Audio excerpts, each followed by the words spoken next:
आज core commanders conference के बाद जो एलामिया जारी किया गया है, हमारा तासुर यह है कि उसका मुखातिब, उसके अंदर बाकी तफसीलात भी हैं, लेकिन उसका जो मेन फोकस है वो एक नुक्ते के ऊपर है और वो है अकाउंटेबिलिटी। और हमारा ख्याल ये असेसमेंट है हमारी कि उसका मुखातिब एक ही शख्स है जिसका नाम है जनरल फैज़ हमीद, फॉर्मर DG ISI। और उनके ऊपर 2 केसेस बड़े बताए गए थे ऑफिशियली। एक जो टॉप सिटी का केस है, ज़मीनों को हथियाने का और उस फैमिली के ऊपर जुल्म करने का मामला, ये 2017 का केस है। और दूसरा मामला जो ऑफिशियली बयान नहीं किया गया लेकिन आफ्टर रिटायरमेंट जो उनकी सरगर्मियाँ थी वो उनके ऊपर एक चार्जशीट है। और हमारा ख्याल यह है कि वो 9 मई का केस है। और जिन लोगों से भी हमने बात की उसकी तफसील लेने के लिए, तो इस बात की तस्दीक होती है कि 9 मई का ही केस है, जिसके नतीजे में उनके ऊपर ज़्यादा मुश्किल आ जाती है। अब फ़ौज ने आज एक एलामिया जारी किया है, पहले मैं उसको आपको बता दूँ, फिर अकाउंटेबिलिटी के मामले में कुछ जो जनरल्स की जायदादों की तफसील छपी थी और जिन लोगों ने तफसील छापी थी उनके साथ क्या कुछ होता रहा और अभी भी हो रहा है, वो भी एक लहदा से एक कहानी। आई होप कि अगर मौजूदा आर्मी चीफ़ उन लोगों से ये पूछें कि उनके साथ किस किस ने जुल्म किया,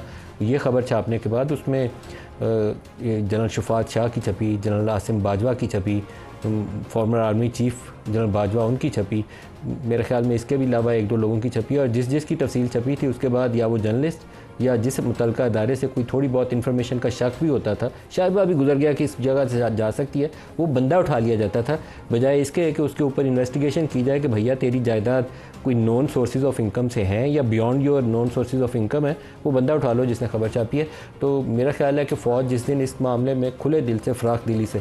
तहकीक करने लग गई, उस दिन पाकिस्तानी फ़ौज से मजबूत अदारा और कोई होगा ही नहीं। जो जनरल फैज़ का भी टॉप सिटी वाला मामला है, ये मई 2017 का वाक़या है। उस वक्त ये DGC थे और इनके ऊपर DGI भी थे, जनरल नवीद मुख्तार थे आई थिंक उस वक्त, और उस वक्त आर्मी चीफ भी होंगे। तो क्या उन सारों की नज़रों से उजलता ये वाक़या किसी को पता नहीं चला कि DGC ने सारा कुछ कर लिया, ज़मीन ले ली, फैमिली को मारा पीटा, अगवा कर लिया, उनसे घर से जाके चीज़ें, सोना, नकदी सब कुछ ले लिया, उनकी ज़मीनें अपने नाम करवाने की कोशिश की, किसी को नहीं पता चला। और अगर नहीं पता चला तो फिर ये सिस्टम के फ्लॉ की निशानदेही करता है। जो आज स्टेटमेंट है पहले मैं वो पढ़ दूँ, फिर प्रोग्राम में आगे चलते हैं। उन्होंने कहा कि फ़ौज एक मुनज़्ज़म इदारा है और हर फ़र्द की पेशा वराना महारत और वफ़ादारी सिर्फ़ रियासत और अफवाज पाकिस्तान के साथ है। ये दुरुस्त बात है, इसके अलावा किसी के साथ हो ही नहीं सकती। ये उनका बेसिक जो फेथ कह लें उनका, वो भी इसी के अंदर है, अकीदा जो है हमारा वो भी इसी में, और हल्फ भी यही है कि वो पाकिस्तान की खातिर जो जान कुर्बान करनी है। फ़ौज का एक मोटो भी है और इसी मिशन की खातिर हर शख्स गोली सीने पे खाता है। वैसे जान देनी मुल्क के लिए आसान नहीं होती जब तक कि आपके अंदर वो मोटिवेशन ना हो। दूसरा मामला जो जिसकी तरफ वो निशानदेही कर रहे हैं कि पाक फ़ौज गैर मुतज़लज़ल अज़म, ये बड़ी इंटरेस्टिंग स्टेटमेंट, पावरफुल स्टेटमेंट है। पाक फ़ौज गैर मुतज़लज़ल अज़म से एक मजबूत और कड़े, रिगरस अकाउंटेबिलिटी अंग्रेज़ी में उन्होंने इसके लिए लफ्ज़ इस्तेमाल किए हैं, एक मजबूत और कड़े एहतसाब के ज़रिए अपनी अक़दार की पासबारी करती है। अब ये मामला ऐसा है कि जहाँ पे मैंने जो इब्तदाइया में कुछ लोगों का जिक्र किया, मैं उम्मीद करता हूँ कि हमारी फ़ौज के अंदर वो एक दिन मौका आएगा कि जिसके मुतल्लिक भी वो एक अंग्रेज़ी में हम बोलते हैं living beyond your non sources of income, आपका लाइफस्टाइल ऑडिट किया जाता है कि आपकी आमदन तो महीने की 4 लाख है, लेकिन आपका जो लाइफस्टाइल है महीने का या जो आपकी जायदादें हैं वो साबित करती हैं कि आप हो सकता है 50-60 लाख रुपये महीने का कमाते हो। ये अगर ऐसी किसी के ऊपर चार्जशीट आ जाए तो उसको इन्वेस्टिगेट करना ज़िम्मेदारी बन जाती है, उसको इग्नोर नहीं करना चाहिए। ख़ुद जनरल फैज़ का केस उसके अंदर सबसे पहले फॉल करता है, क्योंकि ये मैंने दोबारा कह रहा हूँ कि मामला टॉप सिटी वाला मई 2017 का है, ये रिसेंट वाला अक्रेंस नहीं है। फ़ौज में किसी किस्म की जानिबदारी और इस्तिस्ना की गुंजाइश नहीं है। ये एक वो सुर्ख लकीर जिसे कहते हैं ना, सुर्ख लकीर, ये ऑफिशियल स्टेटमेंट है आज फ़ौज की, तो सुर्ख लकीर कह दीजिए कि आज फेरी गई है कि कोई नरमी नहीं बरती जाएगी। फ़ौज में किसी किस्म की जानिबदारी और इस्तिस्ना की गुंजाइश नहीं है। फ़ौज में कड़े एहतसाबी निज़ाम पर अमल दरामद अदारे के इस्तेहकाम के लिए लाजिम है। कोई भी फ़र्द एहतसाबी अमल से बालातर और मुस्तस्ना नहीं हो सकता। ये इसको रीअसर्ट किया है अपने पहले वाले बयान को। तो मुझे लगता है ये है कि जनरल फैज़ वाला मामला 9 मई में अगर वो ऑफिशियली चार्जशीट कर दिए जाते हैं, जो हमारा ख्याल है कि उसी तरफ ये केस जाएगा, तो फिर इमरान का केस ज़्यादा मुश्किल में आ जाता है, क्योंकि उसका इनडायरेक्ट मीनिंग ये भी है कि अगर वो PTI को असिस्ट कर रहे थे, ये जिन लोगों से हमने बात किया है एटलीस्ट उनसे हमें तासुर यही मिलता है कि अगर वो PTI को 9 मई के वाक़े में असिस्ट कर रहे थे कि यहाँ जाके एहतजाज करना चाहिए, तो शायद एक चार्ज तो जनरल फैज़ हमीद के ऊपर लग रहा होगा, लेकिन उसका दूसरा हिस्सा इमरान खान जो उस पार्टी के सरबराह थे उनके ऊपर आयद हो रहा होगा। शायद उसी चीज़ को एंटीसिपेट करते हुए आज इमरान खान की जानिब से इस्लामाबाद हाई कोर्ट के अंदर एक दरख्वास्त भी डाली गई है कि उनका केस मिलिट्री कोर्ट के अंदर ट्रायल के लिए या उनको फ़ौज के हवाले मिलिट्री ट्रायल के लिए ना किया जाए। ये पेशबंदी मुझे लगती है, क्योंकि जिस दिन से जनरल फैज़ का मामला सामने आया है कुछ हमें अडयाला के अंदर कुछ अनयूजुअल एक्टिविटी नज़र आई है, कुछ जर्नलिस्टों की एक्सेस रिस्ट्रिक्ट की गई है, कुछ वहाँ पर पुलिस के लोग या जेल का जो अमला था उसकी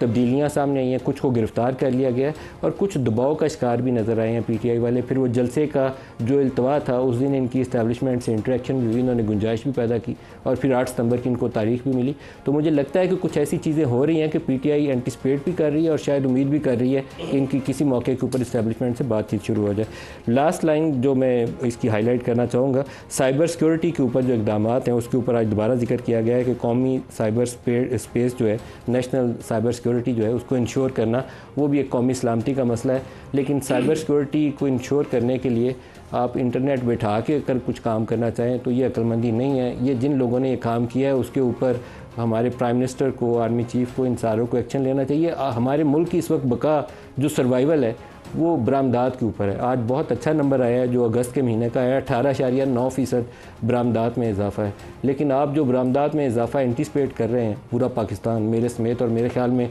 SIFC के अंदर भी जितने लोग बैठे हैं सबको इस बात के ऊपर कन्विक्शन होगी कि वो एक ही सेक्टर है जो आइंदा 10 सालों में आपको $10 अरब या $15 अरब कमा के दे सकता है, और वो है IT और IT इनेबल्ड सर्विसेज, जहाँ $3-4 अरब हम कमा रहे हैं ऑफिशियल चैनल से, $1.5-2 अरब ऑफिशियल चैनल से आता है। तो अगर हम इंटरनेट बंद करके ये सोचते हैं कि IT इनेबल्ड सर्विसेज हमें $4 अरब कमा के देंगी तो फिर खाम ख्याली हमें इसके ऊपर बहुत तेज़ी के साथ काम करके इस इशू को एड्रेस करने की ज़रूरत है। जो प्रोग्राम में हमारे साथ आज शुरका हैं इस्लामाबाद स्टूडियोज़ में बरी उमैर नियाज़ी साहब हैं, सीनियर रहनुमा है पाकिस्तान तहरीक इंसाफ से, रियासत अली आज़ाद साहब हैं, सदर हैं इस्लामाबाद हाई कोर्ट बार से, और अज़मा बुखारी वज़ीर इत्तलात पंजाब हैं। सबको प्रोग्राम में खुशामदीद कहते हैं। सर, प्रोग्राम का पहला हिस्सा तो मैं इसी बयान से शुरू करूँगा, फिर ये जो अदलिया के ऊपर पैकेज का एक चल रही है खबर वो अगले प्रोग्राम के दूसरे हिस्से में करते हैं। ये जो आज की स्टेटमेंट है ISPR की, और इस्लामाबाद हाई कोर्ट में आज ही इमरान खान की दरख्वास्त भी आई, ये कोइंसिडेंस है या आई डोंट नो, आपने कैसे एक ही दिन में दोनों काम हो गए, आप इसको कैसे देखते हैं इस बयान? पहले से ये आज का तो नहीं है खान साहब, पहले से इन चीज़ों को एंटिसिपेट कर रहे हैं क्योंकि देखें उन्होंने क्यों एंटिसिपेट पहले देखें एक ओवरऑल जो इंडिकेशन हो सकता है, ठीक है, ये तो आज जिन लोगों का ज़्यादा इंटरेक्शन हुआ होगा ज़्यादा बेहतर बता सकते हैं, मगर ओवरऑल एक लग रहा, देखें ना, एक चीज़ को है कि आप ड्यूरिंग सर्विस चीज़ों को छोड़ के अगर एक पोस्ट रिटायरमेंट चीज़ों पे फोकस कर रहे हैं तो जाहिर बात है वो किसी चीज़ का तो इंडिकेशन है, तो उसी इंडिकेशन के मद्देनज़र ये पिटीशन फाइल की गई। पोस्ट रिटायरमेंट 9 मई है, 9 मई को चलें कर लें, और क्या हो सकता है ज़्यादा से ज़्यादा। देखें एक रिटायर्ड आदमी के कैरियर में क्या हो सकता है, हालांकि इम्पॉर्टेंट क्या पार्ट होना चाहिए था कि ड्यूरिंग रिटायरमेंट जो करते हैं, अगर आर्मी पर्सनल भी करते हैं तो उस चीज़ को भी प्रूव करना चाहिए था। अगर कोई बंदा DGI रहा है, अगर कोई उसके वर्किंग में कोई भी आप कहते हैं शॉर्ट कमिंग्स हैं तो वो होनी चाहिए थी। देखिए पास में भी होती रही हैं, अब आप एक वन ऑफ एग्जांपल करके कर लें, ये भी होना चाहिए, मैं ये नहीं कह रहा कि नहीं होना चाहिए, मगर पास को भी प्रूव करें, पास में भी जो हुए। अगर असगर खान का केस उठा के देख लें, आज तक किसी ने कुछ नहीं किया, हालांकि सुप्रीम कोर्ट की जजमेंट उस पर मौजूद है। 140 मिलियन